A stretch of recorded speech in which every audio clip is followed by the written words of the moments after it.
Seguimos en la segunda parte del bosquejo general del libro de Apocalipsis. El primero fue las cosas que has visto, en donde el Señor reveló una visión especial de su gloria a Juan.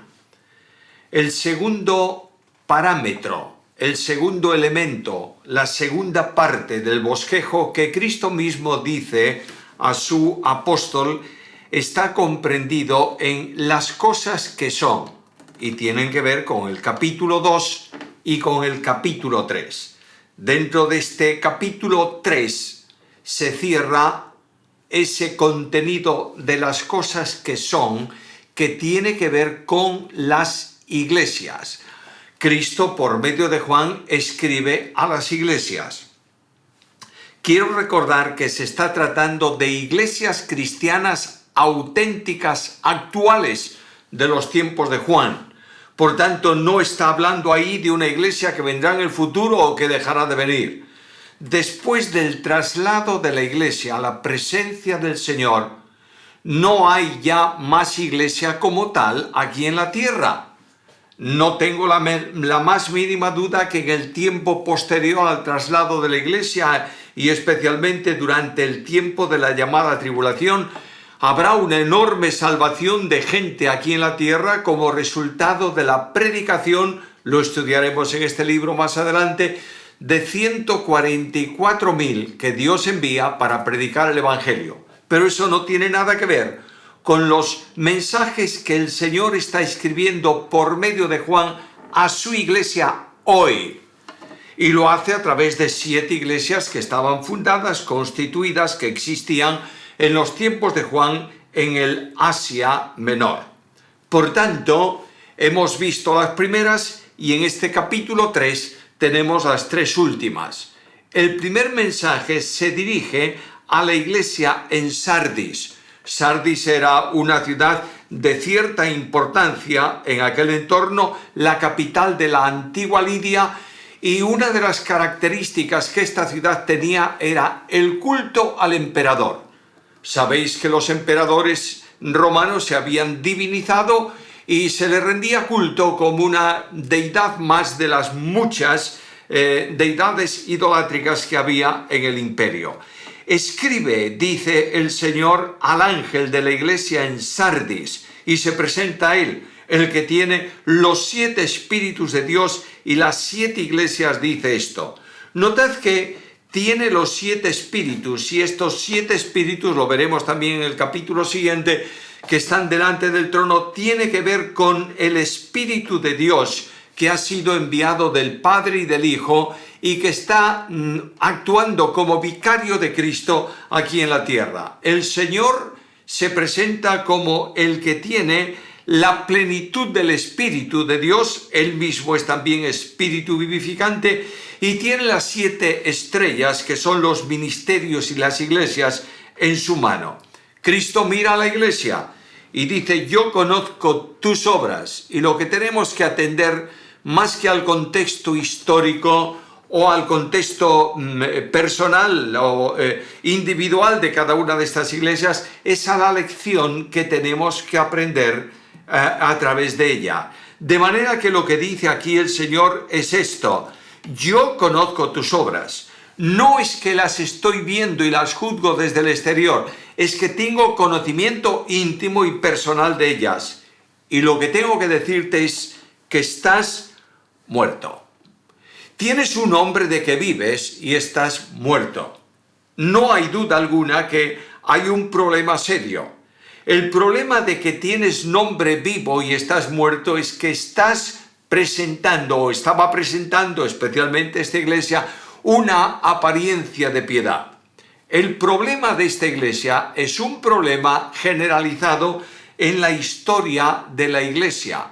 Hay muchas iglesias que tienen una apariencia de vida espiritual, pero por sus hechos, por sus obras, por su forma de vivir, por sus manifestaciones están muertas.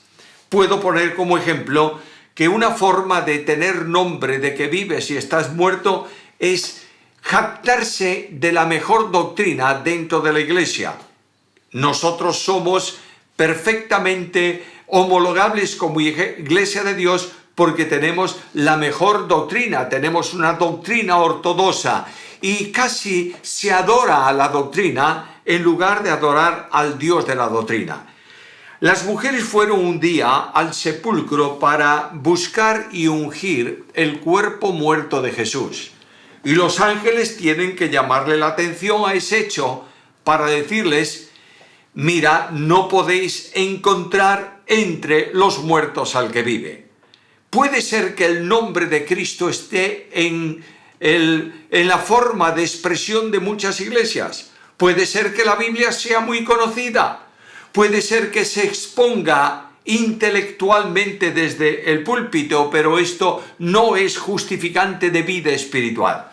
La vida espiritual es el resultado de la acción del Espíritu en la congregación. Es decir, cuando el Espíritu Santo está controlando el liderazgo de la iglesia y los creyentes de la iglesia, hay verdadera vida espiritual. Y la palabra de Dios no se almacena intelectualmente, sino que se hace vida en la experiencia de la persona. Cuando un estudio de la Biblia queda solo en la mente, el corazón sigue frío.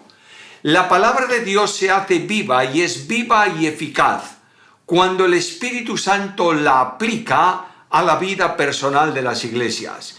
Iglesias tremendamente ortodoxas, pero que lo único que hacen es exponer el texto que se está comentando o que están comentando o que se presenta a la congregación, exponerlo desde la técnica del idioma griego, del idioma castellano, del significado histórico, de la contextualización en donde está, etcétera, etcétera, pero no hay aplicación a la vida cristiana.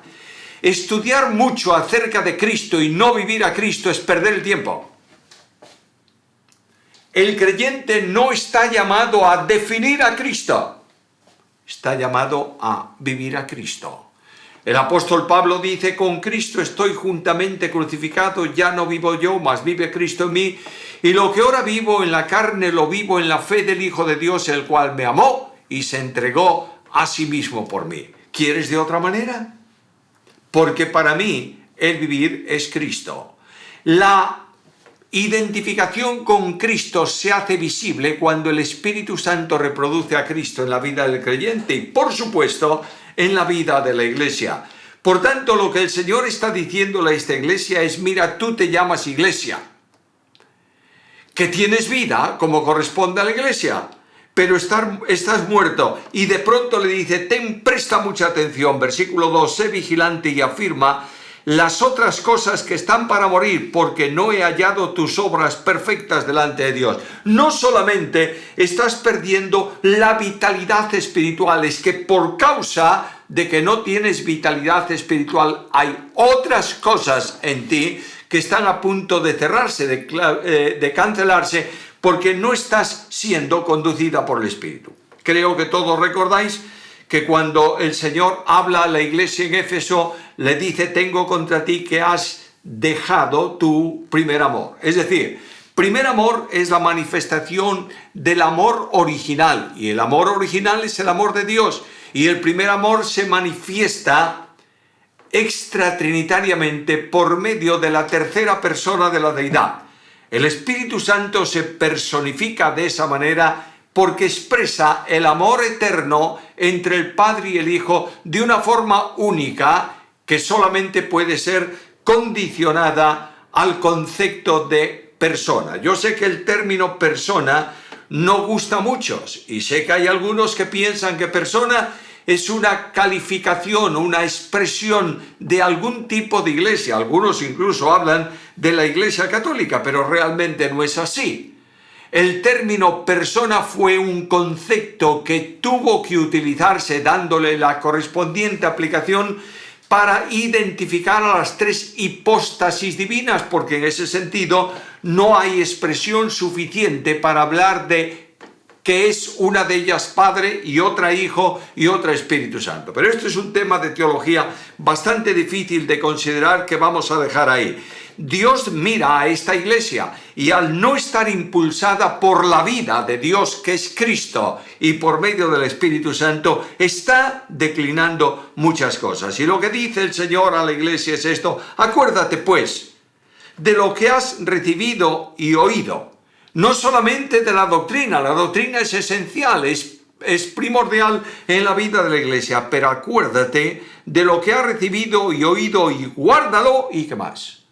Arrepiéntete. Es decir, vira en redondo, retorna en redondo a Dios para vivir una vida consecuente con la vida espiritual. Porque si no estás atenta a esto, vendré sobre ti como ladrón y no sabrás a qué hora he de venir. Es decir, Cristo está advirtiendo a la iglesia que tiene un tiempo limitado para un cambio de orientación.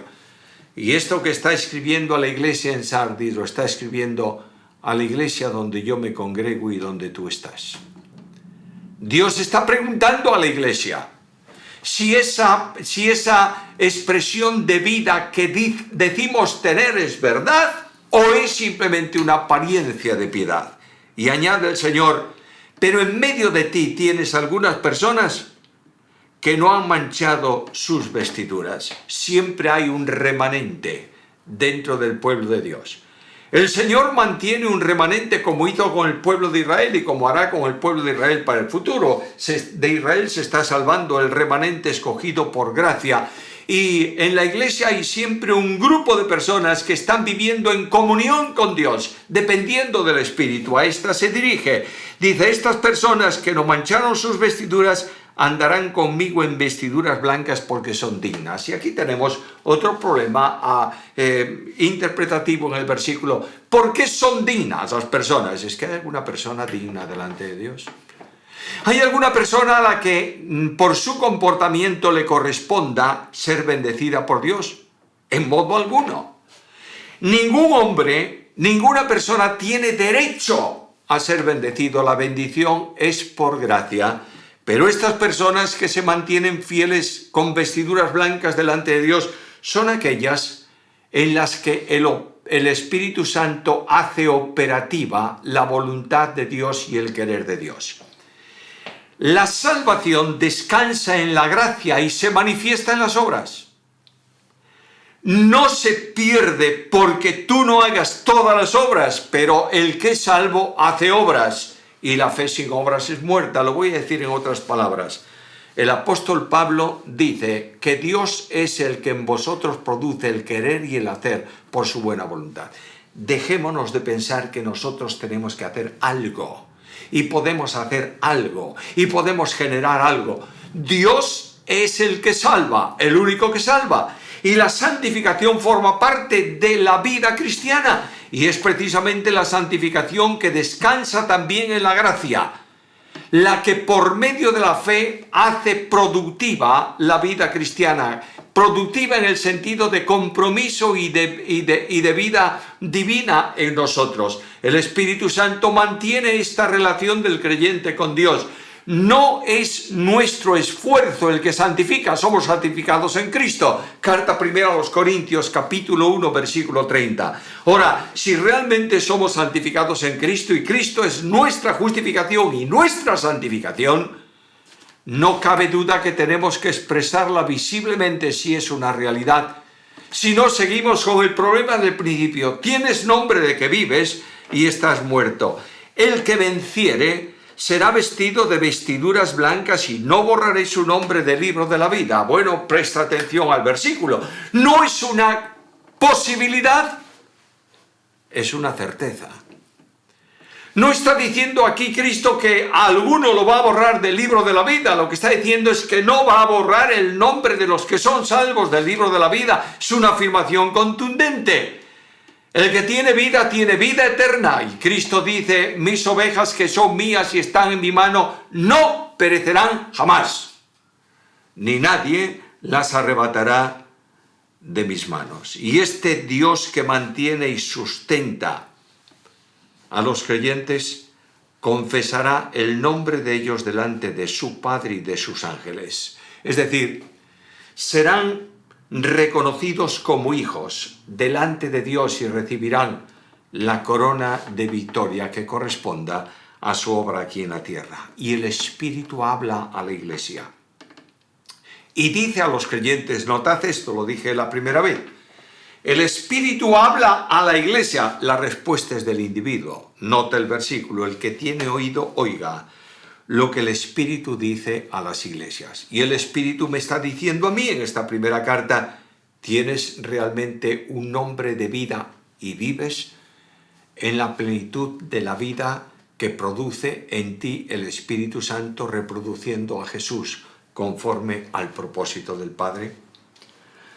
Escribe ahora a otra iglesia, al ángel de la iglesia en Filadelfia. Esta Filadelfia era una ciudad un poco más pequeña, Filadelfia, amor especial, o una iglesia que ama el amor, está puesto ahí y se manifiesta dentro de esta iglesia de una forma muy especial, amor fraternal.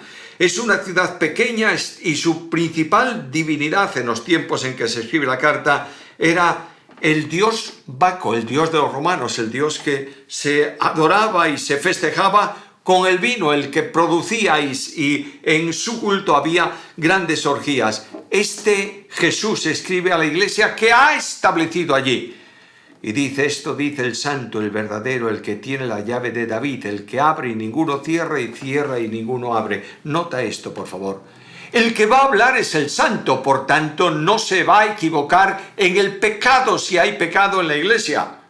Va a revelarlo de esta manera, va a hablar el verdadero, el que no solamente dice verdad, es que es en sí mismo la verdad. Por tanto, el testimonio que Cristo va a dar de esta iglesia es verdadero. Y además tiene las llaves de David. Nada tiene que ver esto con una posible iglesia en el tiempo de la tribulación. Llaves de David significa que es el Rey de Reyes y el Señor de Señores. ¿Lo entiendes bien? Cristo Jesús resucitó, ha sido ascendido y entronizado, y Él gobierna el mundo y reinará en la tierra en el momento en que Dios lo ha determinado. Y este abre una puerta y nadie la cierra, y cierra la puerta y ninguna la abre. Y de pronto Cristo dice, yo conozco tus obras de nuevo, sé cómo actúas, y he puesto una puerta delante de ti, nadie la puede cerrar. Ahora yo pregunto, Señor, ¿y qué puerta puede ser esta? Y la Biblia me responde de muchas puertas que Dios ha abierto para el creyente y para la iglesia que nadie puede cerrar. Dios ha abierto la puerta de la oración. No importa dónde tú estés. Tú puedes orar al Señor. Nadie puede impedirte que lo haga. Puede ser que estés en una prisión, puede ser que estés en medio de una concentración de personas, puede ser que estés perseguido, no importa. Tú puedes orar permanentemente a Dios. Dios ha abierto la puerta de la oración. Dios ha abierto la puerta de la vida victoriosa. El Señor dice que nos lleva en triunfo siempre en Cristo. No de vez en cuando. El creyente ha sido llamado a vencer y somos más que vencedores por medio de aquel que nos amó.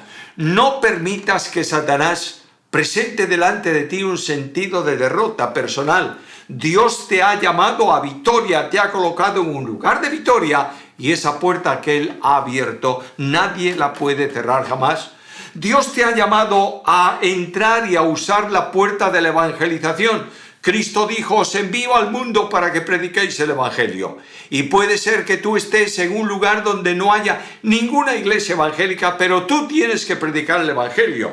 Y alguno me dirá, pero es que no puedo hacerlo donde yo estoy. Bueno, ¿por qué no puedes hacerlo? Porque no me dejan hablar para predicar el Evangelio y me persiguen si lo hago. Pudiera ser que sea así. Si tú vives a Cristo, llevas a las personas a Cristo por medio de tu testimonio. Dios ha abierto una puerta que nadie puede cerrar. Dios ha abierto la puerta de la comunión con Él. ¿Quién puede impedirte que tengas comunión con Él? Él mismo te llama a que accedas al trono de su gracia. Y el que tiene comunión con sus hermanos tiene necesariamente comunión con Dios. No puedes olvidarte que la comunión en el plano horizontal procede de una comunión en el plano vertical. Es decir, Nosotros tenemos comunión unos con otros porque nuestra comunión es verdaderamente con el Padre y con su Hijo Jesucristo. Si tú tienes comunión con el Hijo y el Hijo tiene comunión con todos los creyentes que son parte de su cuerpo, miembros de su cuerpo, tú tienes comunión con tus hermanos porque formas parte de ese cuerpo, y la comunión del cuerpo entre los miembros es el resultado de la comunión de cada uno de ellos con la cabeza. Yo he puesto una puerta abierta que nadie puede cerrar. Podríamos decir más cosas acerca de esa puerta, pero debemos avanzar. Ahora hay un secreto. ¿Cómo puedo yo experimentar la realidad de esa puerta? Mira lo que dice el texto. Primera condición, tienes poca fuerza. La iglesia tiene que darse cuenta que la obra de Dios solo la puede hacer Dios. Que las fuerzas para hacer la obra proceden de Dios. Solo Él puede dar fuerzas y las da continuamente, porque la promesa suya es que Él esfuerza al que no tiene fuerzas, es decir, le da el poder para que pueda hacer su obra. Pero para eso tienes que declinar tu fuerza personal. Déjame repetirte lo que he dicho ya en más de una ocasión. La Iglesia de Cristo no progresa porque está sobrada de grandes que tienen fuerza, ideas, proyección, orientación, propósito de hacer alguna cosa, no importa lo que sea. La iglesia para vencer tiene que venir sin nada a la presencia de Dios y decir: Señor, no tengo nada, pero tú tienes todo. ¿Qué quieres que yo haga? Tienes poca fuerza. Segunda cosa, has guardado mi palabra. ¿Cuánto de la palabra? Toda la palabra. Toda la Escritura es inspirada por Dios. Y estamos en un momento, al menos aquí en Europa, donde la palabra de Dios está desapareciendo del púlpito de la iglesia. Donde en el mejor de los casos se usa la Biblia para justificar lo que yo quiero decir a la congregación. Pero no es la Biblia la que directamente por medio del Espíritu Santo en la voz del predicador apela al corazón de los creyentes y los cambia. Un discurso humano rodeado de Biblia es tan inútil como un discurso humano solo. La Biblia expuesta al pueblo de Dios tiene poder para cambiar la orientación de la persona, para constreñir a la persona, para reorientar a la persona, porque la palabra de Dios es viva y eficaz. Predica la Biblia. ¿Lo entiendes? Solo Biblia. Nada más que Biblia. Dios no bendice la palabra del predicador, bendice la suya. Y si tú quieres que la iglesia esté impactada y orientada, predica solo la Biblia.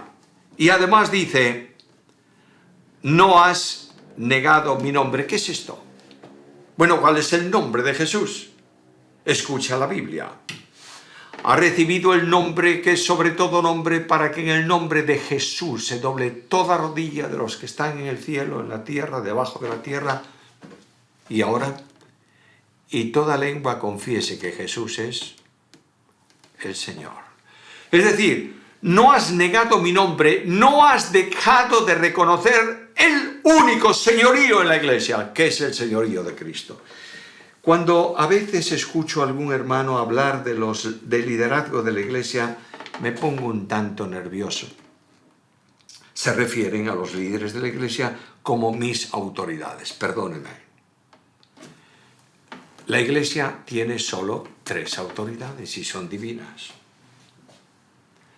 Cristo, la cabeza de la iglesia. La Biblia, la única norma de autoridad y conducta. El Espíritu Santo, el único vicario de Cristo en la tierra. El resto ejerce autoridad en la medida en que descansa en la palabra, glorifica al Señor y se deja conducir por el Espíritu. ¿Entiendes bien esto? Luego lo que está diciendo el Señor es: mantente en obediencia a la palabra, entiende que no tienes fuerza y reconoce mi señorío. le advierte que esto trae problemas. Por cuanto has guardado la palabra de mi paciencia, yo te guardaré de la hora de la prueba que ha de venir sobre el mundo entero para probar a los que moran sobre la tierra.